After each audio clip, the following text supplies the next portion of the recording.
অনুযোগ কিংবা অভিযোগ কিছুই নেই। ঝেড়ে ফেলেছি মন থেকে। প্রতিবাদ করে কি লাভ বেগমপাড়ার সাহেবদের বিরুদ্ধে? মেগা উন্নয়ন, মেগা প্রজেক্ট আর জঙ্গিবাদের স্লোগানে রক্তচোষা আমলা, রাজনীতিবিদ আর আইন শৃঙ্খলা বাহিনীর ফুলে ফেপে ওঠার কথা কাকে জানাবো বলো? নিজেই দগ্ধ হয়ে জ্বলে পুড়ে ছারখার হচ্ছি। যখন মিথ্যার বেশাতি করছে দেশের সর্বোচ্চ আসনে বসা নরখাদকরা, আর লেজ নাড়ছে নেকড়ে কুকুর সব, আমার প্রতিবাদ তখন পথের ধুলিসম পায়ে পায়ে আকাশে বাতাসে মিলিয়ে যাবে। একদা এক অফিসে দেখা হয়েছিল এক বৃদ্ধার সঙ্গে। বাড়ি ভিটা রক্ষায় অভিযোগ হাতে নিয়ে তিনি এসেছিলেন জমিবাবুর অফিসে। সাহেবের সঙ্গে দেখা করতে না পারায় ভারাক্রান্ত হৃদয়ে বাড়ি ফিরে তিনি দেখলেন গুন্ডা সন্ডাদের দখলদারিতে তার বাস্তুভিটা। ধূলিসাৎ হয়েছে তার বাড়ি, ঠাঁই নিয়েছেন তিনি রাস্তার ধারে ঝুপড়ি ঘরে।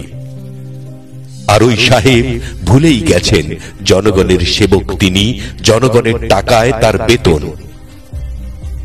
আমি সাহেব হতে চাই না, চাই সেবকদের সৎসঙ্গ। রাস্তায় হবে আমার বাসস্থান, খাবার হবে দুমুঠো মরিচ ভাত।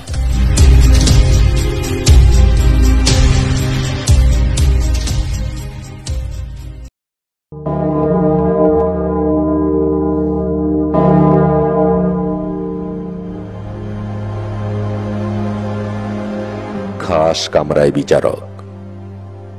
এজলাসের সামনে বিচার প্রার্থীদের অপেক্ষা। মনে হচ্ছে সবাই অপরাধী। বিচারক আসার হাঁক ডাকে চাপরাশি। উনি এলেন, বসলেন। এরপর ইয়োর অনার, মাই লর্ড, আরো কত কি সম্ভাষণ। উকিল বাবুদের স্তুতিবাক্যে গদগদ বিচারক। আর হাত জোর করে আসামির কাঠগড়ায় গ্রামের নাঙ্গা ভুকা মানুষ। 10,000-এর কৃষি লোন সুদে আসলে দাঁড়িয়েছে লাখে।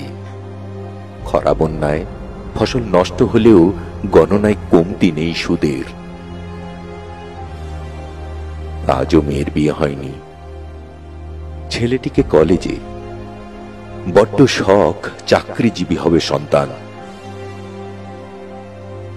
তাদের চিন্তায় দুবেলা ভাত যায় না পেটে। অবশেষে বন্ধকি জমিটুকুও গেল নিলামে। সন্তানের জন্য বাবার স্বপ্ন চোখের জলে জল জল করছে। আর ধনীরা ব্যাংকের চেয়ারম্যান, পরিচালক হয়ে কোটি কোটি টাকা পাচারে মত্ত। চোরের সন্তানেরা দুধে ভাতে পাশ্চাত্যে মস্তি করছে, নিজেরা দামি গাড়িতে স্যালুট নিচ্ছে। ব্যবসায়ীরা রাজনৈতিক ছত্রছায়ায় কুইক রেন্টাল মেগা প্রজেক্ট করছে, বসে বসে 1000 কোটি টাকা ভর্তুকি নিচ্ছে। বিদ্যুৎ হয়নি 1 মেগাওয়াটও। গ্রাম উন্নয়নের লাখ টাকা পকেটে ভরছে নেতারা। কই কই বিচার তো নেই তাদের।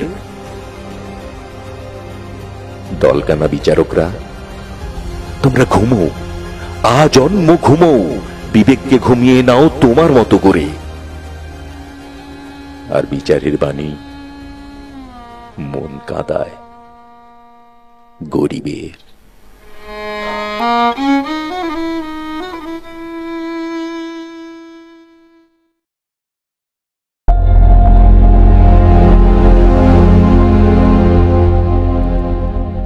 আমি নির্বাসন চাই, লোকালয় থেকে গহীন অরণ্যে। বন্য প্রাণী আর প্রকৃতির মাঝে থাকতে চাই, খুঁজে পেতে চাই প্রাচীনতম আদিমতা। সভ্যতার নগরীর অসভ্যতা, নোংরামির চেয়ে লতাপাতা, গুল্ম, পশুর চর্মই ভালো লজ্জা নিবারণে। সেখানে বারবিকিউয়ের পরিবর্তে উনুনে হবে ঝলসানো খাবার। বড় বড় অট্টালিকার পরিবর্তে পাতার কুঁড়ে ঘরে হবে আমার আবাসন। ঝলমলে নগরী ছেড়ে আমি নির্বাসনে যেতে চাই, কারণ খুন খারাপি, ধর্ষণ লুটতরাজ দেখতে চাই না, শুনতে চাই না হাজার কোটি টাকা পাচারের স্লোগান। গণতন্ত্র হননে প্রহসনের নির্বাচন আর না, আমার একটি গভীর অরণ্য দরকার, যেখানে দলবদ্ধ মানুষের দুমুঠো ভাত কিংবা লতাপাতার হবে তাদের সম্বল।